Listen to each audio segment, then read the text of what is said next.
Assalamualaikum warahmatullahi wabarakatuh. Salam sejahtera untuk kita semua, para pemirsa. Berikut ini akan dijelaskan tentang kunci jawaban ujian akhir semester mata kuliah Fisika Mekanika Prodi DP FSRD Universitas Trisakti untuk semester genap tahun akademik 2023-2024. Soal untuk ujian tersebut adalah seperti ini, para pemirsa. Nah, ini adalah naskah ujiannya, mata kuliahnya Fisika Mekanika, ada kode SKS semester, kemudian dosen pengampu, hari tanggal pelaksanaan, waktu ujian, kemudian tempat, jumlah peserta, kemudian ada petunjuk. Nah, soalnya ada 5, masing-masing soal itu telah dilengkapi dengan CP dan CPMK. Masing-masing soal itu bobotnya 20%. Nah, kemudian soal nomor 1 itu terkait dengan gerak rotasi. Soal nomor 2 terkait dengan statika atau kesetimbangan. Soal nomor 3 terkait dengan momentum dan tumbukan. Soal nomor 4 terkait dengan mekanika fluida diam. Sedangkan soal nomor 5 terkait dengan fisika eh, untuk fluida bergerak. Nah, demikian gambaran garis besar dari soal ujian tersebut. Kita akan bahas mulai soal nomor 1. Dari puncak bidang miring setinggi 2,5 meter, bola pejal dengan massa 4 kilogram dan jari-jari 20 cm dari keadaan diam digelindingkan sehingga bola pejal bergerak ke bawah menuju kaki bidang miring. Hitunglah kecepatan bola pejal ketika sampai di dasar bidang miring. Ulangi soal di atas jika bentuk bendanya berupa silinder pejal dengan ukuran dan dimensi yang sama. Bandingkan hasilnya dan manakah yang lebih dulu sampai di kaki bidang miring jika keduanya digelindingkan serentak. Nah, jadi gambarnya seperti ini, para pemirsa. Ini bidang miring, ini bola dari keadaan diam digelindingkan ke bawah. Jadi soal ini kalau kita sederhanakan, diketahui ketinggian hanya 2,5 meter, kemudian massa dari bola pejalnya 4 kilogram, jari-jarinya 20 cm menjadi 0,2 meter. Yang pertama untuk bola pejal,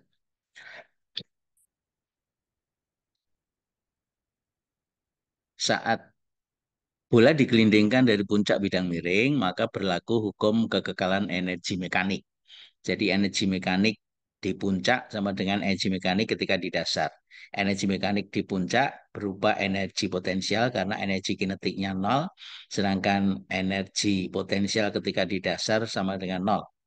Energinya hanya energi kinetik, tapi karena menggelinding, maka energi kinetiknya jumlah energi kinetik translasi dan energi kinetik rotasi. Nah, sehingga persamaannya MGH sama dengan setengah MV kuadrat plus setengah I omega kuadrat. I-nya untuk bola pejal sama dengan 2 per 5 MR kuadrat. Dan omeganya disubstitusi menjadi V per R.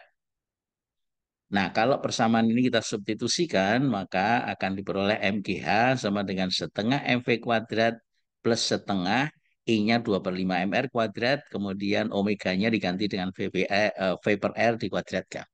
Maka persamaannya menjadi MGH sama dengan setengah MV kuadrat plus setengah kali 2 per 5 1/5 MV kuadrat.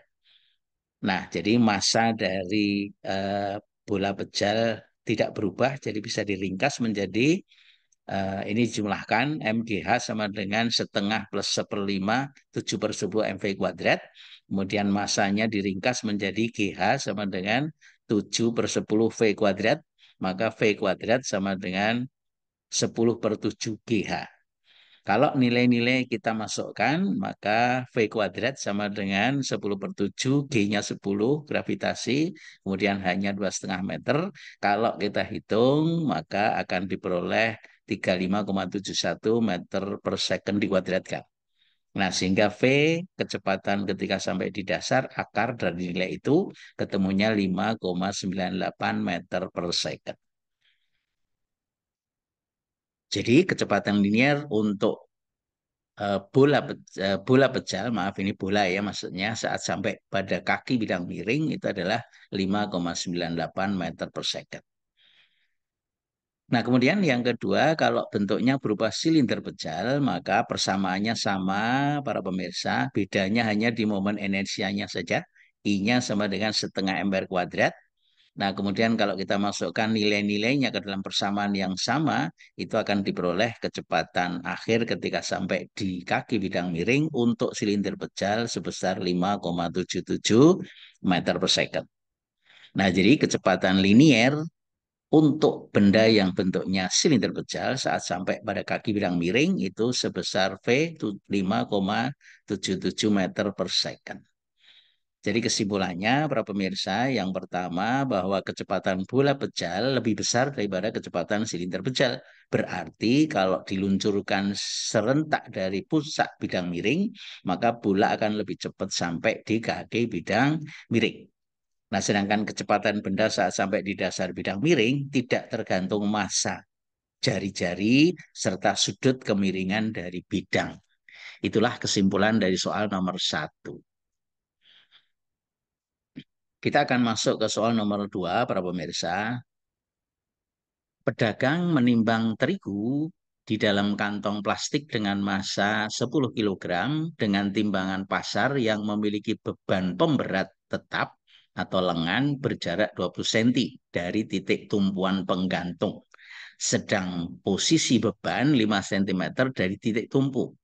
Jika beban pemberat tetap dan pemberat berskala yang bisa digeser masing-masing 2 kilogram, yang kiri dan kanan sama, berapa jauh atau lengan posisi pemberat bergeser harus diatur agar posisi timbangan dapat setimbang. Ini digeser ke arah kanan untuk yang beban bisa digeser kiri kanan.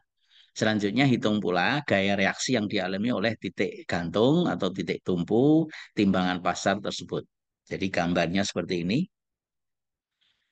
Nah, jadi penyelesaian dari soal ini para pemirsa diketahui massa beban tetap kiri dan kanan itu masing-masing 2 kilogram. Kemudian jarak L1 20 cm itu dari posisi beban kiri sampai titik tumpu. Kemudian yang 5 cm L2 itu adalah jarak dari beban yang akan diukur atau digantung terhadap titik tumpu yang di sebelah kanan ke atas ini. Nah, jadi gambar skema gaya yang bekerja itu dengan arah torsinya seperti gambar berikut, para pemirsa. M massa beban yang diukur 10 kilogram itu yang digantungkan di tengah. Kemudian W1 dan W2 masing-masing 2 kilogram.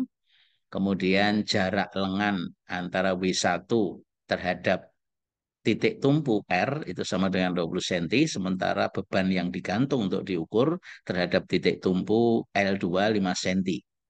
Nah, kita akan menghitung berapa lengan L yang diatur beban W2-nya ini ke kanan atau ke kiri, kemudian gaya reaksi tumpuan. Nah, saat terjadi kesetimbangan, jumlah torsi harus sama dengan 0 sehingga memenuhi persamaan W1 dikalikan lengannya ini itu sama ditambah dengan W benda dikalikan lengan L2 harus sama dengan beban W2 kali lengan yang di sebelah kanan. Jadi kalau kita masukkan nilainya masing-masing kalau dikalikan gravitasi bisa diringkas maka bentuknya tinggal M1 kali L1 ditambah M2 kali L2 sama dengan M kali I. Jadi massa M1 2 kg, lengan L1 20 cm, M2-nya 10 kg, ini yang diukur, kemudian L2-nya 5 cm, ini lengannya, sama dengan yang di sebelah kanan, M sama dengan 2 kg, yang digeser kiri kanan dikali lengan L yang akan kita cari. Nah, kalau ini kita masukkan nilai-nilainya, maka L lengan ini akan ketemu sama dengan 45 cm. Nah, kemudian pertanyaan B, gaya total yang dialami oleh titik gantung atau titik tumpu, tentu saja gaya jumlah yang ke bawah, W1 plus W2, itu harus sama dengan gaya reaksi tumpuan R, ini yang ke atas. Jadi persamaannya R sama dengan M1G plus M2G plus M kali G. Jadi 20 Newton M1G, M2G juga 20 Newton, masing-masing 2 kilogram kali gravitasi, kemudian beban yang diukur 10 kilogram kali gravitasi 10, 100 Newton, maka jumlahnya adalah 140 Newton. Demikian jawaban untuk soal nomor 2, para pemirsa. Nah, untuk soal nomor 3 dan selanjutnya itu akan dibahas di video yang kedua. Terima kasih atas perhatiannya. Assalamualaikum warahmatullahi wabarakatuh.